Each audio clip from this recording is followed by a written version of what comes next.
जब हम कमरे में चारों ओर नजर घुमाते हैं तो हम अधिकांश वस्तुओं को परावर्तित प्रकाश के अभिसारित यानी समानांतर प्रकाश किरणों को निकट लाना अथवा अपसरित यानी समानांतर प्रकाश किरणों को बिखेर देना इस क्रम में देखते हैं। अभिसरण और अपसरण की यह परिघटना गोलीय दर्पणों द्वारा होती है। वक्राकार पृष्ठ वाले दर्पण गोलीय दर्पण कहलाते हैं।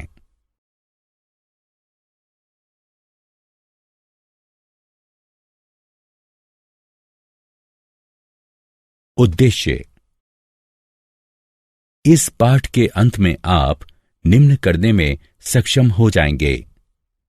गोलीय दर्पणों को परिभाषित करना, गोलीय दर्पणों के प्रकारों को समझना, गोलीय दर्पणों के द्वारा प्रकाश परावर्तन को समझना, अवतल दर्पण और उत्तल दर्पण।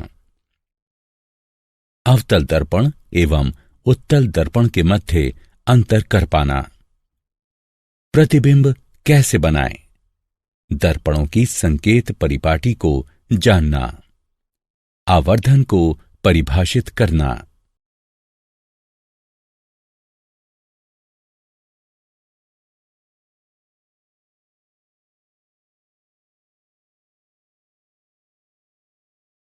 वक्रित पृष्ठों का परिचय। गोलीय दर्पण वह दर्पण होता है जिसका परावर्तक पृष्ठ कांच के किसी खोखले गोले का भाग होता है। गोलीय दर्पण दो प्रकार के होते हैं, अवतल दर्पण तथा उत्तल दर्पण। अवतल दर्पण ऐसा गोलीय दर्पण जिसमें पृष्ठ के झुकाव पर परावर्तन होता है, अवतल दर्पण कहलाता है। उत्तल दर्पण एक ऐसा गोलीय दर्पण जिसमें पृष्ठ के उभार पर परावर्तन होता है, उत्तल दर्पण कहलाता है। गोलीय दर्पणों को समझने के लिए आवश्यक बातें। वक्रता केंद्र। यह कांच के उस खोखले गोले का केंद्र होता है जिसका भाग दर्पण होता है। ध्रुव। गोलीय दर्पण का केंद्र ध्रुव कहलाता है। मुख अक्ष। वक्रता बिंदु तथा ध्रुव से होकर गुजरने वाली सीधी रेखा को मुख्य अक्ष कहते हैं। दर्पण का द्वारक। दर्पण का वो भाग जहां परावर्तन होता है, दर्पण का द्वारक कहलाता है। मुख्य फोकस। मुख्य अक्ष का वो बिंदु जिस पर परावर्तित होने के बाद सभी प्रकाश किरणें समानांतर तथा अभिसरित हो जाती हैं, मुख्य फोकस कहलाता है। फोकस दूरी। यह ध्रुव और मुख्य फोकस के मध्य की दूरी होती है। अवतल दर्पणों के द्वारा प्रतिबिंब प्राप्त करने के नियम। वक्रता, त्रिज्या और फोकल दूरी के मध्य का संबंध F बराबर R/2 होता है। नियम 1। वह प्रकाश किरण जो मुख्य अक्ष के समानांतर है, इसके फोकस से होकर गुजरती है और दर्पण से परावर्तित होकर। नियम 2। वक्रता केंद्र से होकर गुजरने वाली प्रकाश किरण वैसे ही पथ पर वापस परावर्तित होती है। नियम 3। फोकस से होकर गुजरने वाली प्रकाश किरण परावर्तन के बाद अक्ष के समानांतर हो जाती है। नियम 4। ध्रुव पर आपतित हुई प्रकाश किरण मुख्य अक्ष के साथ वैसा ही कोण बनाते हुए वापस परावर्तित हो जाती है। अवतल दर्पण द्वारा विभिन्न प्रकार के प्रतिबिंबों का निर्माण। जब बिंब ध्रुव P तथा फोकस यानी F के मध्य रखा गया हो, तब प्रतिबिंब बनता है दर्पण के पीछे, आभासी और सीधा, बिंब की अपेक्षा बड़ा यानी आवर्धित। जब बिंब फोकस यानी F पर रखा गया हो, तब प्रतिबिंब बनता है अनंतता पर, वास्तविक और उल्टा, अत्यधिक विवर्धित। अवतल दर्पण द्वारा विभिन्न प्रकार के प्रतिबिंबों का निर्माण। जब बिंब फोकस और वक्रता केंद्र के मध्य रखा गया हो तब प्रतिबिंब बनता है वक्रता केंद्र से परे। वास्तविक और उल्टा, बिंब की अपेक्षा बड़ा। जब बिंब वक्रता केंद्र यानी सी पर रखा गया हो तब प्रतिबिंब बनता है वक्रता केंद्र यानी सी पर। वास्तविक और उल्टा, उसी आकार का। जब बिंब अनंतता पर हो तब प्रतिबिंब बनता है फोकस पर। वास्तविक और उल्टा, बिंब की अपेक्षा छोटा। अवतल दर्पण के उपयोग।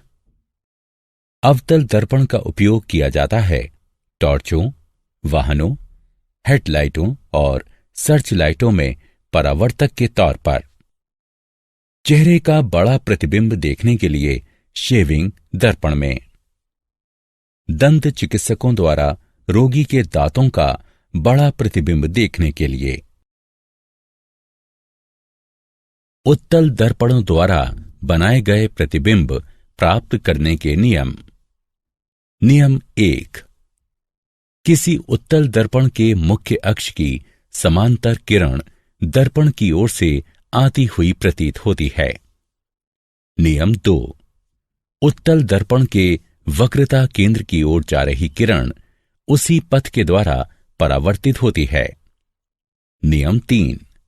उत्तल दर्पण के फोकस की ओर जा रही किरण परावर्तन के बाद मुख्य अक्ष के समांतर हो जाती है। नियम 4।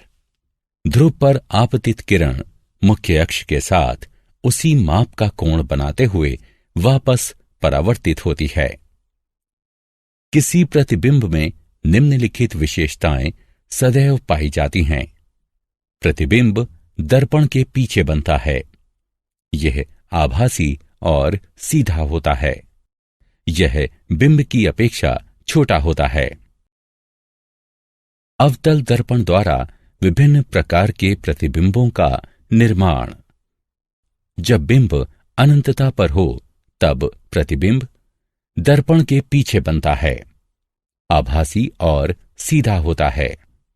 बिंब की अपेक्षा छोटा होता है। जब बिंब ध्रुव और अनंतता के मध्य किसी स्थान पर रखा गया हो तब प्रतिबिंब दर्पण के पीछे बनता है। आभासी और सीधा होता है। बिंब की अपेक्षा छोटा होता है। उत्तल दर्पण के उपयोग। उत्तल दर्पणों का प्रयोग वाहनों में पश्च दृश्य दर्पण के तौर पर पश्च भाग के यातायात को देखने के लिए किया जाता है। यह सदैव सीधा प्रतिबिंब निर्मित करता है। प्रतिबिंब का आकार छोटा होता है और इसीलिए हम पीछे चल रहे यातायात के विस्तृत क्षेत्र का दृश्य देख पाते हैं। दर्पण सूत्र और गणनाएं। प्रतिबिंब दूरी यानी v, बिंब दूरी यानी u और फोकल दूरी यानी f के मध्य का संबंध दर्पण सूत्र कहलाता है। 1/v जमा 1/u बराबर 1/f, जहां u दर्पण से बिंब की दूरी है, v दर्पण से प्रतिबिंब की दूरी है और f दर्पण की फोकल दूरी है। गोलीय दर्पणों के लिए संकेत परिपाटी। सभी दूरियां ध्रुव से मापी जाती हैं। आपतित प्रकाश की ही दिशा में मापी गई दूरियां धनात्मक मानी जाती हैं। आपतित प्रकाश की दिशा के विपरीत मापी गई दूरियां ऋणात्मक मानी जाती हैं। ऊर्ध्वगामी और लंबवत मापी गई दूरियां धनात्मक मानी जाती हैं। नीचे की ओर तथा लंबवत मापी गई दूरियां ऋणात्मक मानी जाती हैं। लेंसों द्वारा उत्पन्न आवर्धन। प्रतिबिंब की ऊंचाई और बिंब की ऊंचाई का अनुपात रेखीय आवर्धन कहलाता है। आवर्धन बराबर प्रतिबिंब की ऊंचाई h2 बटे बिंब की ऊंचाई h1, m बराबर h2 बटे h1। समीकरण 1। यदि आवर्धन में धनात्मक चिन्ह है तो प्राप्त प्रतिबिंब आभासी और सीधा होगा।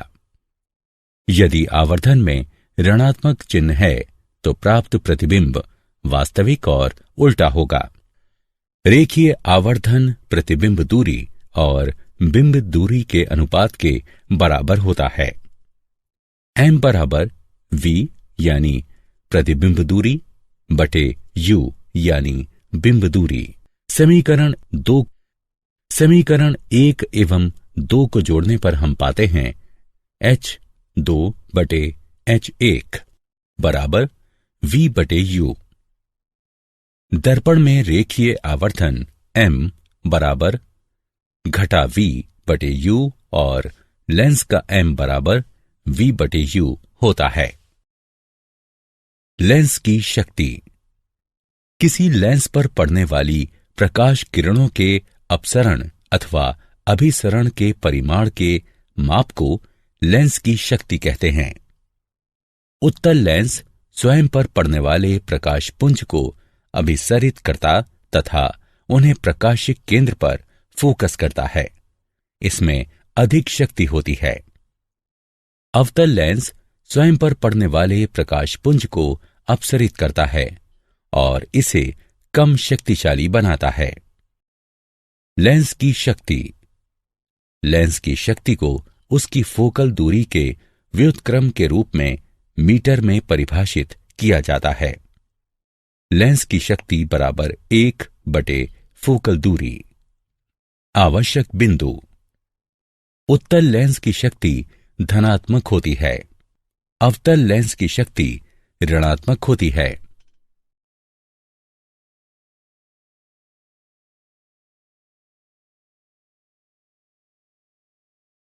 लेंसों के संयोजन की शक्ति। यदि कुछ लेंस निकट संपर्क में रखे जाते हैं तो लेंसों के संयोजन की शक्ति लेंसों की निजी शक्ति के बीजगणितीय योग के बराबर होती है। P बराबर P1 जमा P2। किसी लेंस की शक्ति की SI इकाई डायोप्टर होती है। इसे D अक्षर द्वारा व्यक्त किया जाता है। क्या आप जानते हैं प्रकाश अपने पथ में बिंबों पर भौतिक बल लगाता है। प्रकाश बल प्रकाश पुंज की शक्ति को प्रकाश की गति c से विभाजित करने पर प्राप्त होता है।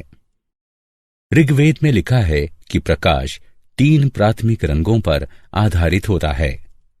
तीनों रंगों के मिश्रण से ही दृष्टि के सभी बिंब बनते हैं।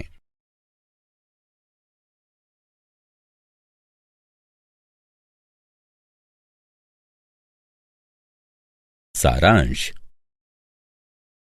आइए हमने जो कुछ सीखा है उसे संक्षेप में दोहराएं।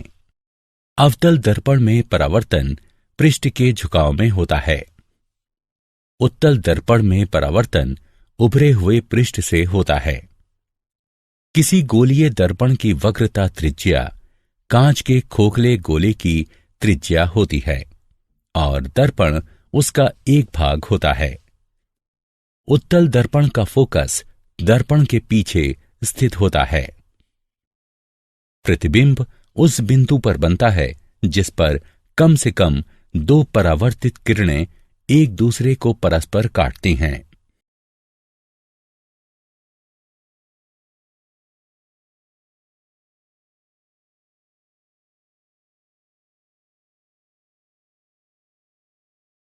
वास्तविक प्रतिबिंब सदैव उल्टा होता है और आभासी प्रतिबिंब सदैव सीधा होता है। सौर ऊर्जा के क्षेत्र में सौर भट्टियों को गर्म करने के उद्देश्य से सूर्य की किरणों को फोकस करने के लिए बड़े बड़े अवतल दर्पणों का प्रयोग किया जाता है। बिंब दूरी यानी U दर्पणों में सदैव नकारात्मक होती है। वह माध्यम जिसमें प्रकाश की गति अधिक होती है, प्रकाश की ये दुर्लभ माध्यम कहलाता है।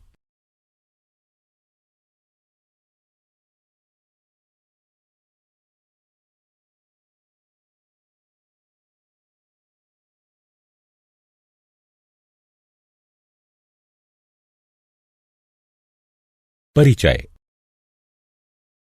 जब हम कमरे में चारों ओर नजर घुमाते हैं तो हम अधिकांश